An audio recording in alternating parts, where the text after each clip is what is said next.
You are listening to the Central Indiana Sports Report, episode number 211.2, our first round review and second round preview of the NCAA Tournament with Grant Shouse.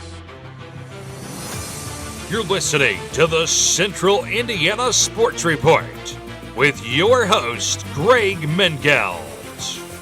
Grant, it has been probably one of the worst first rounds that I can recall. When you talk about upsets, double-digit wins, buzzer beaters, thrilling games. But you know what that does? Every time it's been a bad first round, the rest of the tournament's been great. So that's my anticipation. Yeah, I mean, you took the words right out of my mouth. It's kind of what we call a really a chalk tournament. This tournament has been a dream, I think, for casuals that you know don't watch the sport, don't really know anything about the sport, and fill out a bracket. I don't want to say it was predictable, but when you fill out the bracket, and I got it right here in front of me, updated. When you fill out the bracket and you get the matchups, it's like, okay, I see why they put these teams where they did because they wanted these matchups. And Greg, let me tell you, we're gonna have some really good second round matchups. Man, some really good ones. Immediately, just some of the ones that stick out on paper. I mean, you could almost name all of them here, but the one I'm really looking forward to is Arkansas and St. John's. That'll be a good one. John Calipari against Rick Pitino. Two guys who do not like each other. Let's just say that. No, they don't. They're not. They don't consider themselves arch enemies or anything like that, but they are not fans of one another. Neither of them will ever admit that, but you just know. Yes. You talk to anyone who knows them, and they are friendly and do not like the way the others do their job. Nope. And that goes back to that old Kentucky-Louisville rivalry. Oh, yes, it does. And probably even before that. Oh, it does. It goes back to clear the days when Calipari was at UMass and, in the old Big East and everything like that. I read somewhere today, just a few minutes ago, says for the first time since 2017, no 1, 2, 3, or 4 seeds lost in the round of 64. Wow. That's incredible when you think about it. And I think we've been spoiled a little bit the last few years when it comes to upsets. We had the Oakland upset last year. We had some other ones. Duquesne beat BYU, but that Oakland one was big. And then, you go back to the year prior and, Fairleigh Dickinson beating Purdue and just some of these upsets we've had over the years, I think we've gotten spoiled. In the back of my mind, look, Greg, I think about this tournament every single day of my life. I think about these 2 days that just concluded because we're talking like right after the last game was over, and it was over an hour ago because it was a blowout. Yes. I think about this tournament every single day. And, when it's mid-July, I still think about it. And I've known for a long time we were due for a first round like this in the NCAA tournament. I'm a firm believer in that this month and the things that go on with it in terms of basketball is magic.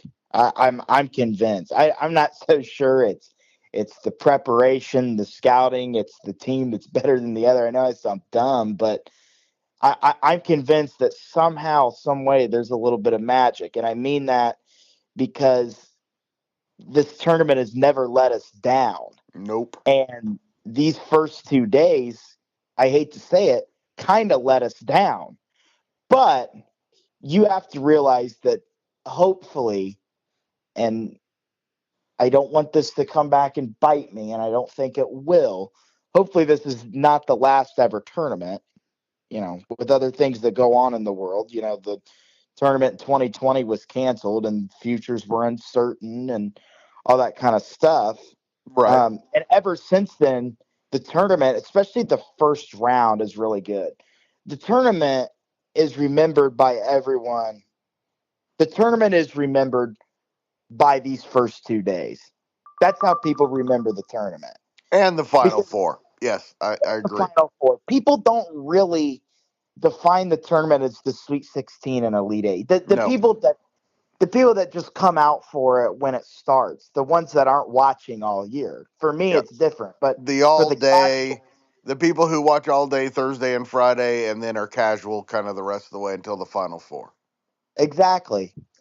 The tournament for them is remembered by the first round. And so all these people that are saying that, oh, this was a disappointing first round, this was boring. I don't think it was boring. I mean, it didn't go probably how I think people wanted it to. It, I'll be honest with you, it didn't go the way I did to, but on the bright side, there were still good games and there still were positives to take out of it. And one of those positives is moving forward that we have some really good games coming up in the rest of the tournament. There really was a dearth of good games, though, and there's no doubt it was a letdown of a first round. But like I said, every other time that I can remember there being a letdown of a first round, the rest of the tournament was fantastic. We still have some double digit seeds.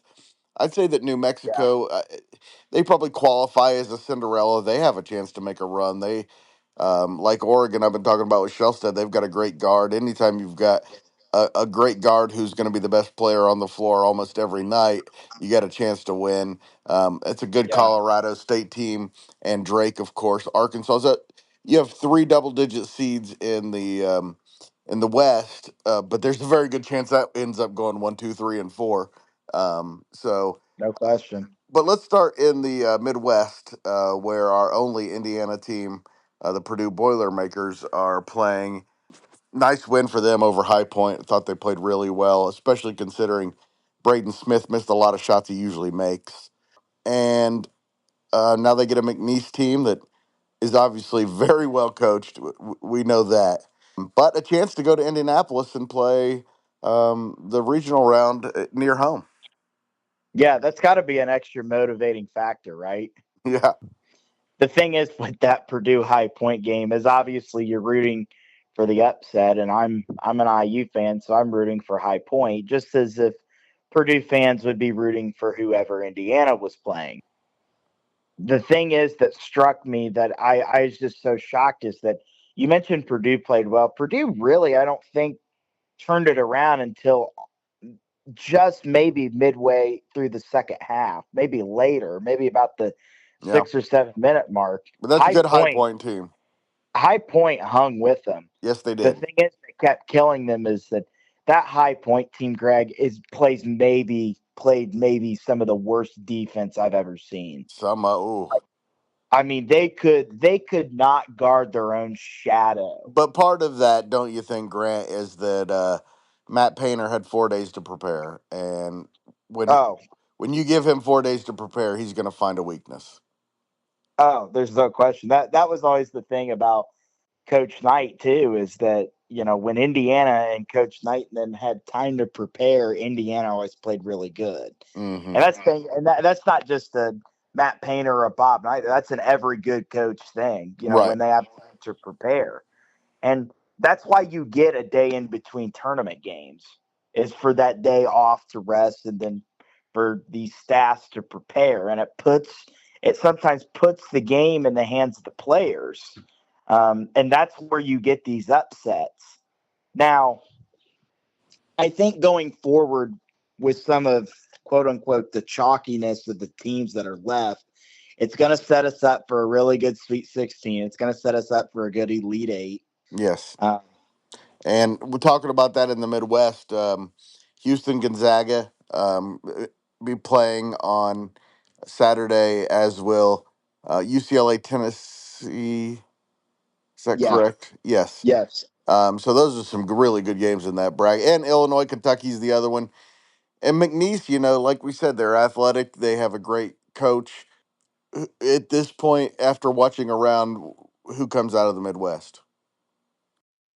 Houston really impressed me in their Yeah. first game, although they were playing a 16 seed and SIU Edwardsville. That was obviously a team Still. who was good enough to win their league, but Houston just a wire to wire victory dismantled them. When you look at the Purdue McNeese game, I'm not just saying, so, the people listening don't think I'm just saying this. I think McNeese has a really good chance of coming out and winning that So do because I. we've seen what Purdue has done here down the stretch. They haven't played well. They didn't play real great on Thursday against High Point, although they strung together the last few minutes and looked better, like we said. McNeese is playing inspired, and McNeese is so quick with the basketball. I mean, they can get up and run up and down the floor. Not to say that Purdue isn't quick either, but McNeese's guards, to me, almost feel like they're a little more athletic in a way than Purdue's are. They have the player of the year in their conference, and Javon Garcia from Columbus, Ohio. He really impressed me. Purdue obviously, and they know this. I think Purdue fans know this. They don't want to overlook this McNeese team. No. And the thing is that I think Purdue exercised their demons last year when they were able to get to the Final Four and get to the national championship and then survive kind of these scares. Like, in the Elite Eight, Tennessee led for a lot of that game, and they exercised their demons and did what they did and played for a national championship. I think to fully confirm that they've exercised the demons and have gotten out of this losing to the double-digit seeds, they have to beat McNeese State. If they lose to McNeese State, it's like, well, the demons are back. I thought we got rid of them. No, they're back, and this is going to hang over us if we lose. So that's a motivating factor for Purdue. And then you go down the list with Illinois and Kentucky. That's going to be a game that'll be 90-88, the final. I mean, there's going to be a lot of points scored in that Oh, game. yeah. UCLA impressed me with just how they absolutely whooped up on Utah State. Crazy. I just took them to the woodshed. How And then great has the Big Ten been? the Big Ten's 8-0. And I know, but all 8 games were pretty impressive. yeah, there was it was a wire to wire victory almost in every game, minus the Michigan game. Michigan, but that was Michigan had to hang on. Michigan should not have won, in my right, but opinion. that's a 30-win team they're playing. Yeah, and that's a really good UC San Diego team. Yes. And a lot of people took that as kind of the trendy upset, but Yeah.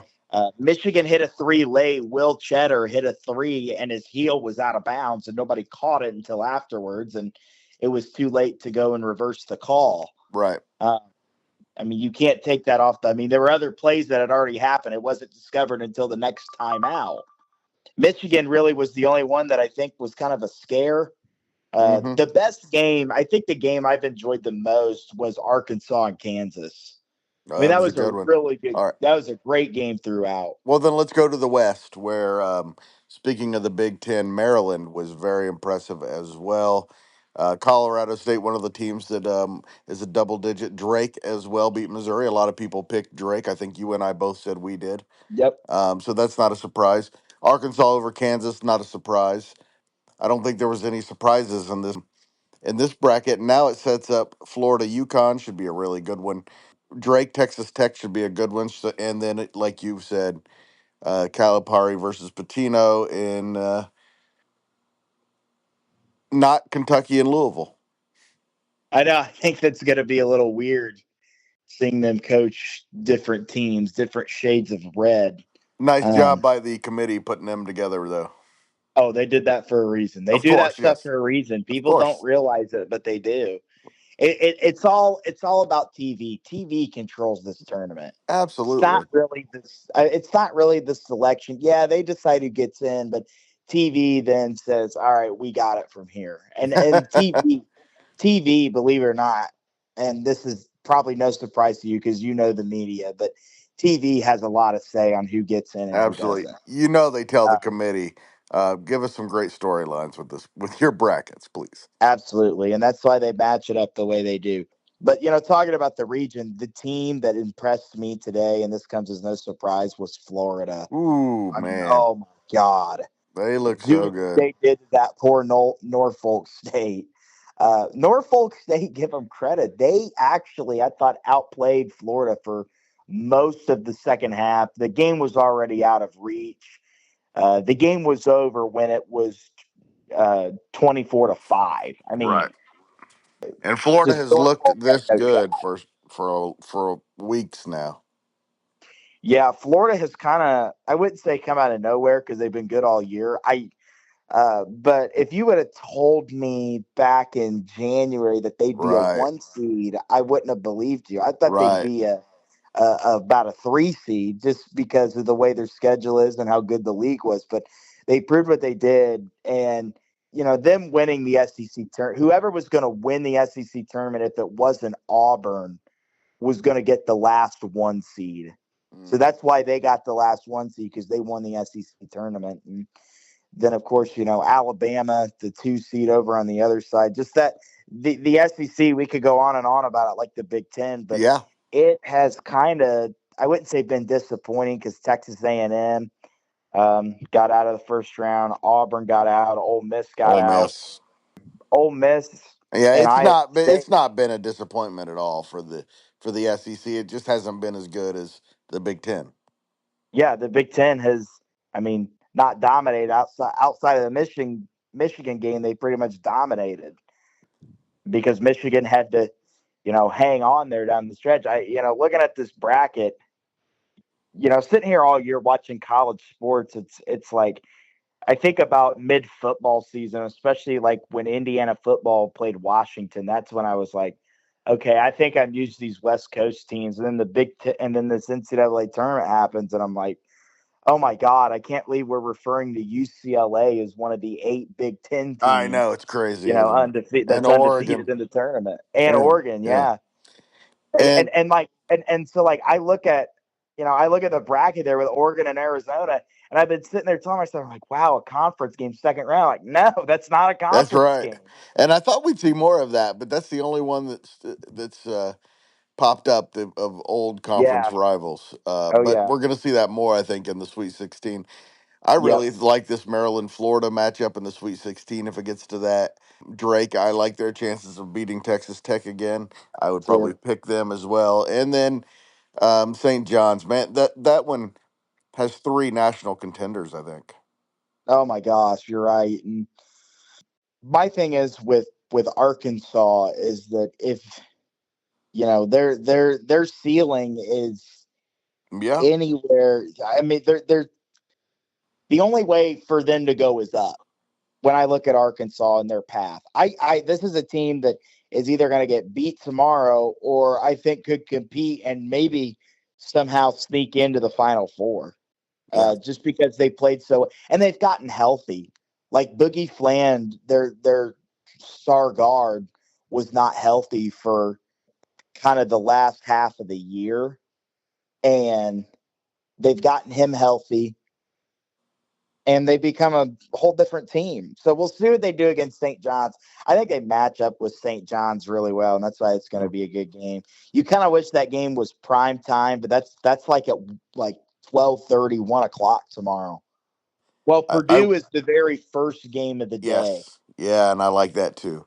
All right, Yeah, Arkansas St. John's.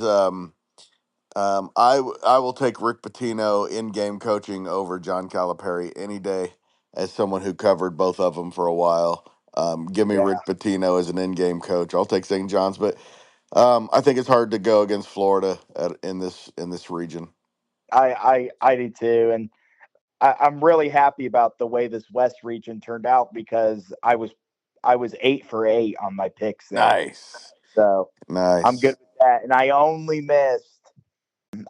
missed Creighton over Louisville in the Wow. South region. I almost had a perfect one side of the bracket, and it kills me. But I thought it was yeah, going to be a Cinderella year, so I'm in last. All right. I think, obviously, of the one seeds, the least impressive was Auburn. Um, they ended up winning by 20 points, but it took them a long time to shed the 16 seed. They look a little vulnerable the last couple of weeks, but this is a very chalky region, the South. And there are a lot of teams in there that could make a run. I could see New Mexico, Michigan for sure. Um, Michigan State. yeah, I Ole Miss and Iowa State are very good teams as well. Yeah, that region is just that's going to be so fun. Here, here's how I look at it, and I was thinking about before we did this interview what I was going to say. It's always fun to get the Cinderellas out of the first round, like the Oaklands from last year. And FDU and St. Peter's and Yep. go clear back to Florida Gulf Coast. Those are always so fun, but then when it gets to the second round, it's like those teams are out of gas and they run out of gas. And then, even if they get past the first weekend and get into the Sweet 16 or whatever it is, they eventually run out of gas. That's why those high double digit seeds, like those 14, 15s, whatever, that's why they don't go to the Final Four. That's why it's only ever happened one time that a 15's gone to the Elite Eight. And so then the tournament starts to get stale because these teams, the Magic, and I said earlier I'm a believer in the Magic of March, but the Yeah. Magic just doesn't hold off that long. Yeah, it's always good to see David beat Goliath, but eventually David is going to get beat by Goliath at some point. And there's And really it doesn't only one always David left. There's really only one left, and it's the team that Purdue is playing tomorrow at noon or today at exact noon. exactly, and you know, it's not like Drake is a No. David Nope. because a lot of people pick. I, Nope. I mean, they should not be an 11 seed, Greg. In No. my opinion, And they're as good as Colorado the. State is clearly better than a 12 seed. Oh, absolutely. Like Drake in Colorado, I think Drake is as good as any 4 or 5 seed in my Right. opinion. And Exactly. but I think like I was saying with these higher double digit seeds, the tournament starts to get stale, and then these other teams go on and beat them that aren't as good, and then they get to advance, and then you get in the Final Four, and then the Final Four is like, I mean, look at 2 years ago with Florida Atlantic and San Diego State. Great story, but I mean, one of them had to lose, and one of them was going to get in the national championship, and no matter if they played UConn or Miami, they were going to get blown out. So I think that's one of the cons of that. So tying this back into a positive with Yeah. what we saw in this I mean, first 2 days is now you have every team that is really good and belongs where they are. That like these teams where they're at are going to belong where they're at in the second round. I think And it's a then tournament now, Grant, where there do you see a single game where, like, even down the road, where who's going to win? no, you don't. You don't. That's why the rest of the tournament is going to shape up to be maybe the best. Right. If it's Uh, Houston and McNeese in the Sweet 16, we probably know who's going to win. But there are not that's many the of those only that's games. the only one I can think of. Right. Yes. It's a I coin flip on every matchup from here out, I think. I wouldn't say a coin flip, but you can imagine a team. I mean, you can imagine New Mexico beating Auburn, and there's just anyway. In the South, my original pick was Auburn. I think changing to Michigan. I like them. I'm going to stick with Michigan State to come out of there because just seeing what they did to Bryant tonight, and I was really pulling for Bryant. Their coach Phil Martelli Jr. is a great coach, and his dad Phil Martelli Sr. is someone that I actually know personally, and I've had Yeah, him. I've done an interview with him, and he's been really good to me. So I mean I was really pulling for Bryant on a personal it's a standpoint, great but I story. just knew Michigan State just had the horses and Bryant didn't. And what I saw Michigan State do tonight, I'm telling you, if they got in the Final Four and they're playing in San Antonio and they're playing that first game of the Final Four against Florida that tips off at 6:30 on that Saturday night in April, we are going to see a good game there. I mean, they're so athletic. They can shoot. And on top of it, they have one of the best coaches of all time in Tom Izzo. Absolutely, I So, would be very leery of this New Mexico team if I were a Michigan State fan. That is a oh team that yeah, is capable of beating them for sure. yeah, and New Mexico is got two really good players. Donovan Dent, who was the Player of the Year in the Mountain West, So and good. a guy by the name of Nelly Junior Joseph. That's right. And I said the other day, I don't know why the Junior comes before Joseph, but That is a um, that is a good team that nobody knows about. Yeah, and I really like their coach Richard Pitino, obviously Yep, Rick's son, and he's a good one. the success he's had at New Mexico, I think, could land him a bigger job, a la West Virginia, maybe Texas, don't know, but I think he could climb the ladder because of the success he's had at New Mexico the last couple of years. In the East, we did have a couple of pretty good games, although I think a lot of people are expecting Akron, Arizona, and Liberty, Oregon to be close. They were not. They were Um, not. Baylor, Mississippi State was a close game, but That was a good game. was a game that probably their fate in the next round. And St. Mary's Vanderbilt was a very good game, as was Alabama Robert Morris for 38 minutes. Yeah, I mean, Bobby Moe was hanging with them for a while. Yes, I was rooting for them because I kind of covered them in their tournament there a couple weeks ago. right. The game that surprised me that I think a lot of people had as the upset pick was VCU and BYU. And BYU, I knew they were good and were capable all year, but I saw them against VCU and I'm like, dude, I underestimated them. That is a good team.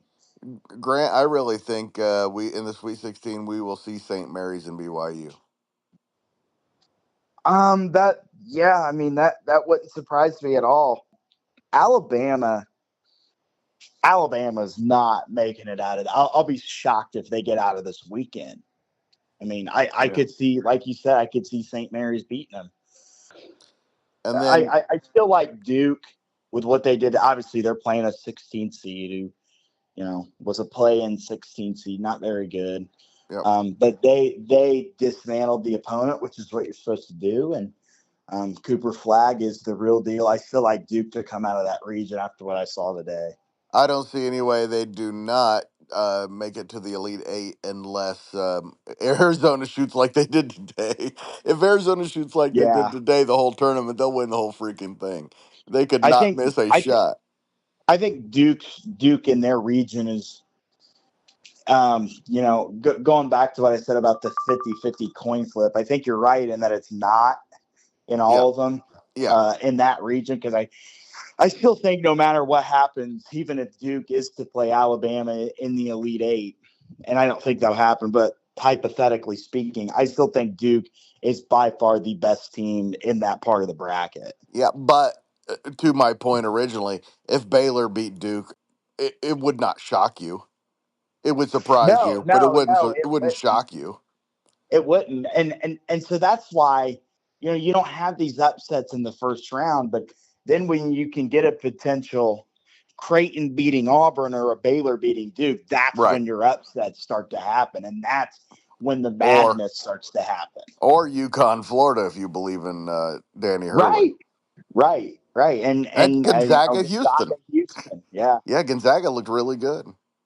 And I really hope Houston wins that game because Houston's the only team in that region that I think is going to be capable of beating Purdue here And down the that's stretch, just because Purdue is going to be playing basically a home game in the Sweet 16 and Elite Eight if they get there. exactly why I hope Gonzaga can beat Houston. All right, because I do not believe Purdue matches up well with Houston at all. Absolutely not. I don't. I'm not saying it won't be close, Right. but I think Houston could win by a considerably large amount. That would be my prediction. I would not count out this Purdue team, but my prediction would be Houston by double digits. Oh So yeah. my pick before the tournament was Houston over Florida. I'm going to stick with that. How about you? I'm gonna go. I'm still going with Duke over Michigan State as of now. See, we have four different picks. That's how interesting the rest of this tournament's going to be. That just sums it up, doesn't it? It really does. Thanks so much to Grant for joining the Central Indiana Sports Report once again and talking passionately about the NCAA tournament. We have that love in common. And thank you for listening. Please help us continue to grow and thrive by sharing these segments with your friends and family. We thank you in advance.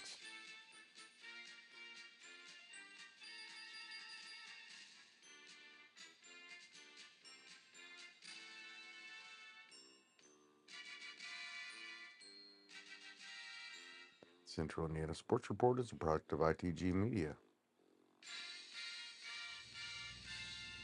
And I love Susie.